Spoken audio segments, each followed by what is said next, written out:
Hi, Rogue. Why are you looking so grumpy? You should be happy. It's time to do your book club. Yeah. Do you want to read your book? Read about Coke and Pep?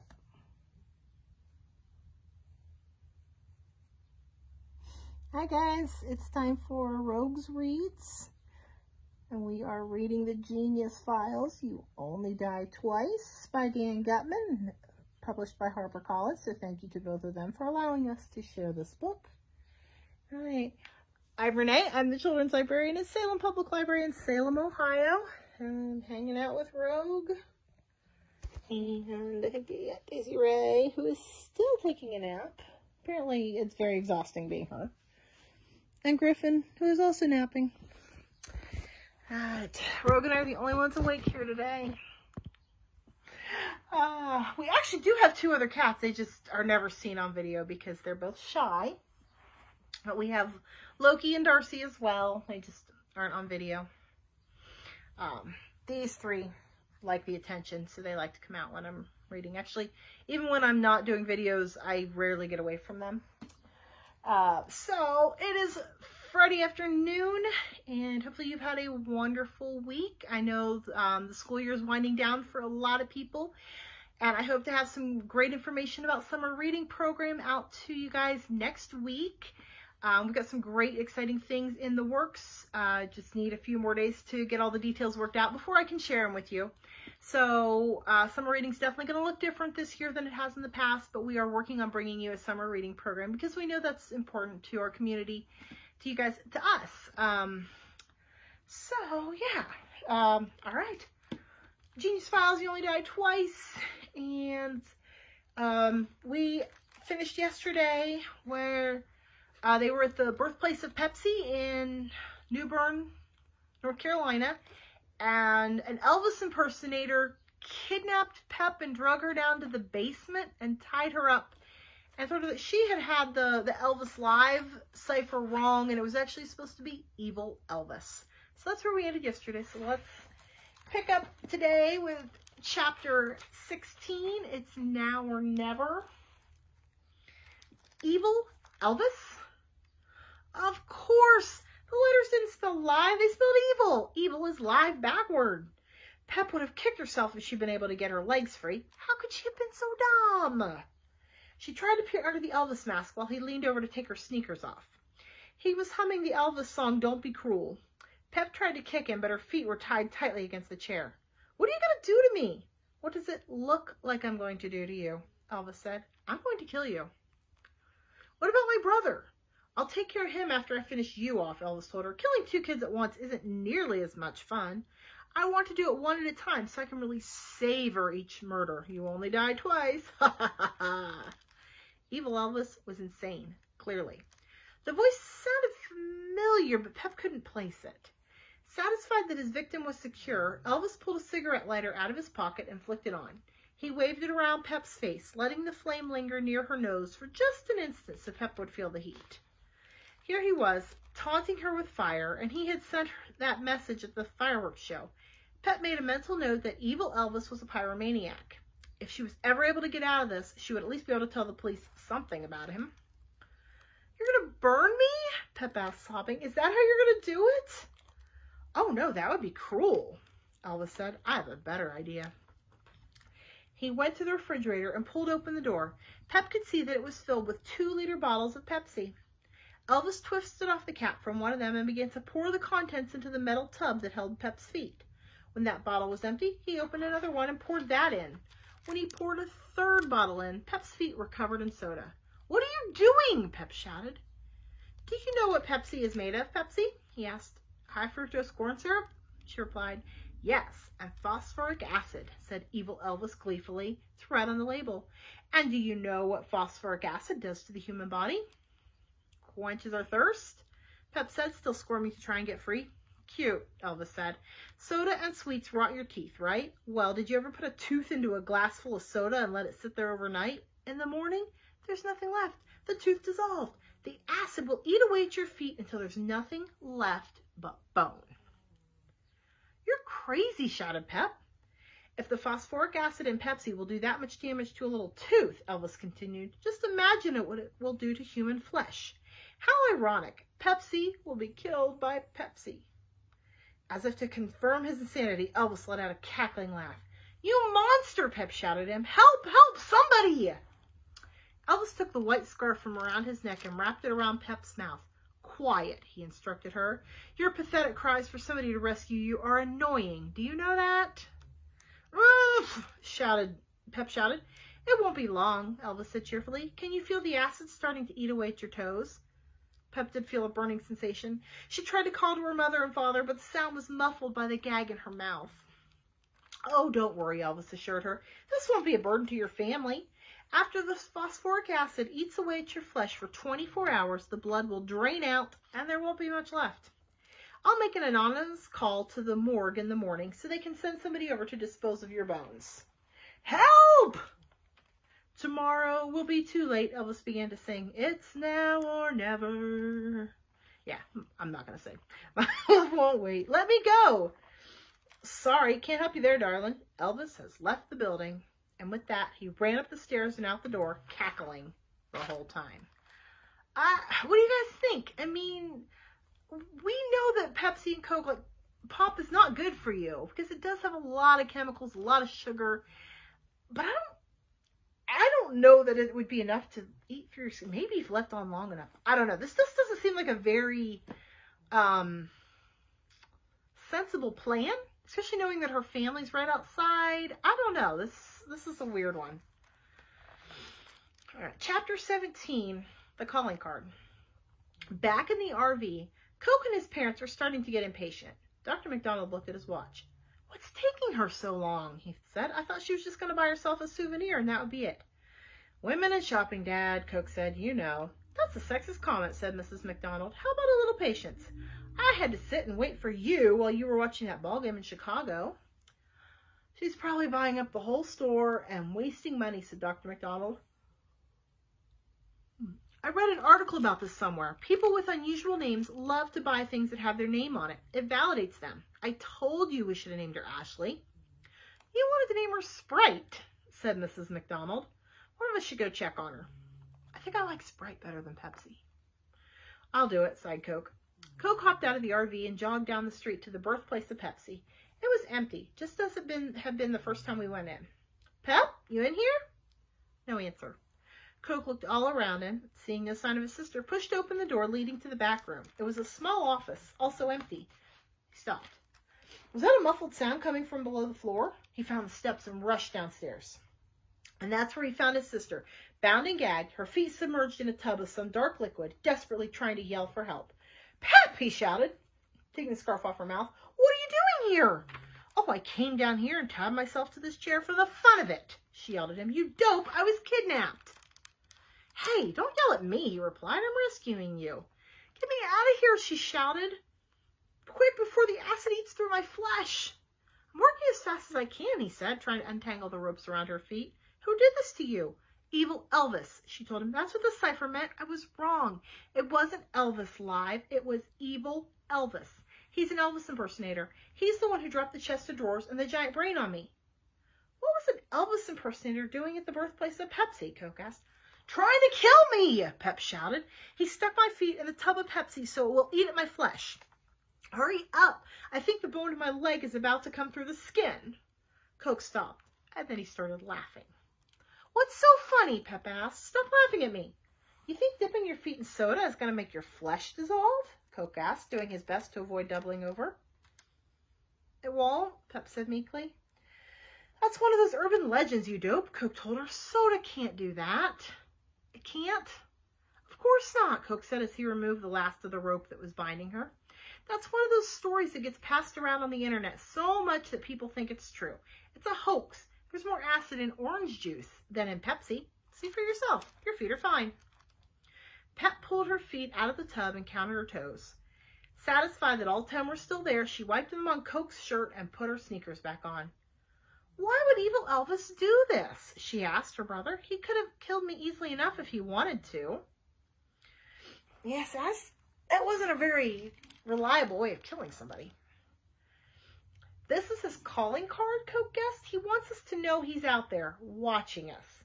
He's trying to get into our heads. Mind games, you know, and he's probably nuts like those other people who've been chasing us. He told me he's going to get you after he takes care of me, Pep told her brother.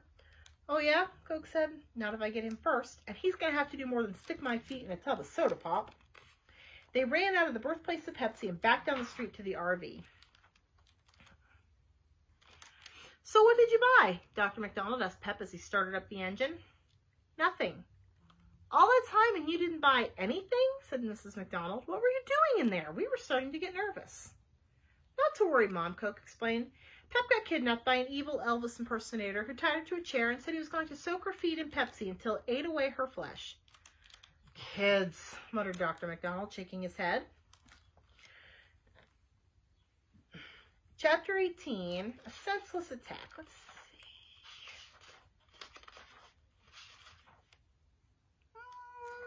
Yeah, I think we got time to do this one. It was getting late and everybody was hungry. Just down the block from the birthplace of Pepsi was Captain Ratty's Seafood and Steakhouse. The McDonald's decided to splurge on a rare sit-down dinner. The grown-ups took their time eating and really enjoyed the meal. By the time the family was finished, it was close to 9 o'clock and nobody wanted to start out on another long drive. Fortunately, the Moonlight Lake RV park was also in New Bern, right across the bridge. Mrs. McDonald checked in at the office while the twins gathered some sticks to start a campfire. Pep hadn't done much talking during dinner, and her brother could see that she was still visibly nervous and upset about what had happened in the basement of the birthplace of Pepsi. The twins had just been getting used to the idea that they were safe from danger, and now they realized how wrong they were. Somebody was out to get them. Again, it wasn't Archie Clone. He was dead. Mrs. Higgins was working at Luray Caverns. The Bowler dudes were into jousting. Dr. Warsaw was away on his honeymoon with Aunt Judy. And now they had another nemesis, Evil Elvis. Don't worry, Coke told his sister. I'll protect you. Remember, I'm Ace Fist. He did his spinning karate kick. Pep appreciated the support, but it didn't give her much comfort. What would her brother be able to do to protect her? With crazy people like Evil Elvis running around loose, a 13-year-old brown belt is only so much help. The twins gathered a load of wood, and their father used it to build a nice little fire. Mrs. McDonald had come back from the campground office with some marshmallows, graham crackers, and Hershey bars. And it wasn't long before the whole family was sitting around the fire making s'mores. So how do you kids like North Carolina so far? Asked Dr. McDonald. Great, Dad, Coke said. We love it, said Pep. In fact, the drive through North Carolina had been a horrible experience, at least for Pep. A chest of drawers had been dropped on her in High Point, a giant brain had almost brained her in Raleigh, and she had fallen into a hidden hole in the ground in Kinston. And then, of course, there was the encounter with Evil Elvis at the birthplace of Pepsi. She couldn't wait to get out of North Carolina. It was July 7th. In the morning, Pep did a little fishing in the pond near the RV, but her heart wasn't in it, and she didn't catch anything. She couldn't shake the sense of impending doom that had taken over her. It was a relief when they got on the road again, heading west on Route 70. It would be a 3-hour drive to the South Carolina border. Coke thought it would be a good time to take inventory of what he and Pep had in their backpacks. They emptied them out on the seat between them. A jar of bubbles, a can of Spam, a couple of yo-yos, a can of silly string, a Frisbee, and some other miscellaneous stuff they had picked up at gift shops along the way. How are we supposed to defend ourselves against Evil Elvis with this junk? Coke whispered to his sister. We need to get some real weapons, and we need to get them soon. How are we going to get real weapons? Pep asked. Don't you have to be 18 or 21 or something? How should I know? You know every other stupid thing in the world, Pep told her brother. It would be nice if you actually knew something that mattered. Shut up. You shut up. Knock it off back there. Dr. McDonald turned onto Route 11 South and then onto an even smaller road, Highway 117, which eventually becomes North Sycamore Street in Rose Hill, North Carolina. And the first thing you see when you enter the town is this sign. Home of the world's largest frying pan. You gotta be kidding me, Coke said. Dr. McDonald pulled over and parked the RV. This seems like a good place to stretch your legs, said Mrs. McDonald, grabbing her camera. It is not, Coke complained. You know we're only stopping here because you want to see that frying pan. Frying pan? Asked Mrs. McDonald. I don't know what you're talking about. They walked across Sycamore and turned left on Main Street, and that's where Mrs. McDonald stopped. "Wow, drink it in, you guys," she announced. "You don't see something like this every day." And there it was, inside a large red pavilion. You can see the pavilion. You can't actually see inside there. It's a big frying pan, Pep said, unimpressed. "Amazing," gushed Mrs. McDonald. "Simply amazing." "What do they cook in this thing?" Coke asked. "Giant eggs?" Mrs. McDonald started taking notes and snapping photos for Amazing But True. Dr. McDonald sighed and then sat down on a bench to read the newspaper. The frying pan, Coke had to admit, was pretty awesome. It even smelled like a frying pan, or at least one that hadn't been washed very well. But then how would you wash a frying pan the size of a small swimming pool? Coke and Pep were walking around the perimeter of the frying pan when Coke noticed a figure standing at the far corner of the pavilion. He was wearing a sparkling white jumpsuit and a ridiculously wide belt. "It's him," Coke said. "Evil Elvis. I'm going to kill him." And Coke took off like he'd been shot from a gun. It only took 5 steps until he was full speed, and then he took a running leap to jump on Elvis's back from behind. Taken completely by surprise, Elvis fell forward, landing in a pile of dirt next to the enormous frying pan. Coke was still on the guy's back, and he began furiously punching him from behind. "Don't you ever bother my sister again," he shouted. "You hear me?" "What?" the Elvis impersonator protested, his face full of dirt as he tried to cover his head and fend off the blows coming at him. "What are you talking about? Who are you?" Coke was still flailing at the man with both fists. He knocked off the Elvis wig and kept right on punching the man's bald head. "If you so much as touch my sister or any member of my family..." Pep came running over, followed by her parents and a few curious onlookers. Dr. McDonald grabbed Coke around his waist and just about tore him off the man's back. Pep shook her head sadly and mouthed the words, "That's not him," to her brother. "Are you crazy?" Dr. McDonald said as he flung Coke to the ground. "Leave that man alone." The Elvis impersonator was still on the ground, stunned. There was dirt all over his white jumpsuit and a trickle of blood dripping from his upper lip. "What were you thinking?" Mrs. McDonald asked Coke. "He's Elvis," Coke stammered, not really knowing how else to explain his actions. "You are grounded, young man," Dr. McDonald shouted. "I don't want to hear another word from you." Pep pulled her brother aside while their parents went to help the Elvis impersonator. "Are you crazy?" Pep asked. "What did you do that for?" "I was trying to defend you," Coke said. "I thought he was Evil Elvis." "There are lots of Elvis impersonators," Pep told him. "They're not all evil." "It was an impulse," Coke admitted. "I saw him and I just went nuts." "Just calm down, okay?" his sister advised him, "and apologize to that man." Coke and Pep came back to the scene of the crime. Their mother was holding a tissue up to the man's face and helping him adjust his wig. "I'm really sorry, sir," Coke said. "I just went a little crazy for a minute." "You should be sorry," his mother said. "Hey, it's all good," the Elvis impersonator said. "Stuff happens." It's really nice. He could have gotten Coke in big trouble. "Here," Dr. McDonald said, handing the man a $20 bill. "I want you to have this with our apologies. It should cover your cleaning bill at least." "So what brings you here?" Mrs. McDonald asked the man as she brushed the dirt off his jumpsuit. "I'm on my way to a convention of Elvis impersonators in Memphis," he replied. "But this is sort of a hobby of mine. I'm into big frying pans." "That's an odd thing to have as a hobby," said Dr. McDonald. "So you came here just to see the largest frying pan in the world." "Don't judge the man, dear," Mrs. McDonald said. "Different strokes for different folks, right?" "Actually, there are 6 frying pans that people claim are the largest," Elvis said. "I'm proud to say I have visited them all." "This guy has way too much time in his hands," Coke whispered to his sister. Mrs. McDonald was fascinated, taking a notepad out of her pocket to write down some quotes. "You may find it interesting, to know that this frying pan holds 200 gallons of oil and uses 40 gas burners," Elvis explained. "It can cook 365 chickens at a time. That would be one for each day of the year." Mrs. McDonald was writing down every word. "Why would anyone cook a chicken and not eat it for a year?" Coke asked. That's a good question. Maybe if you're having a really big party. Elvis looked at Coke for a moment, not sure if he was joking or not. Then he just decided to ignore the remark and avoid another confrontation with the boy. "One could argue that the oversized frying pan in Brandon, Iowa is actually the biggest," Elvis said, "because it's 14 feet in diameter and weighs over 1,000 pounds. That's significantly larger than the frying pan they have in Long Beach, Washington, which is less than 10 feet, and the one in Wilmington, Delaware, which only weighs 650 pounds. It all depends on your definition of the word largest, of course. This guy's nuttier than Mom, Coke whispered. And of course, there's a big frying pan in Pittsfield, Maine, Elvis continued. That one is only 5 feet in diameter, but it's coated with Teflon, so it's definitely the largest non-stick frying pan in the world.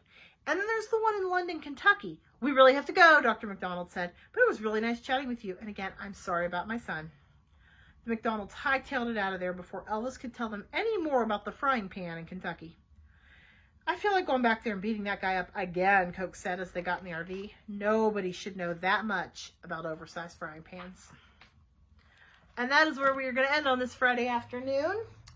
We'll be back on Monday to see what Coke and Pep get up to.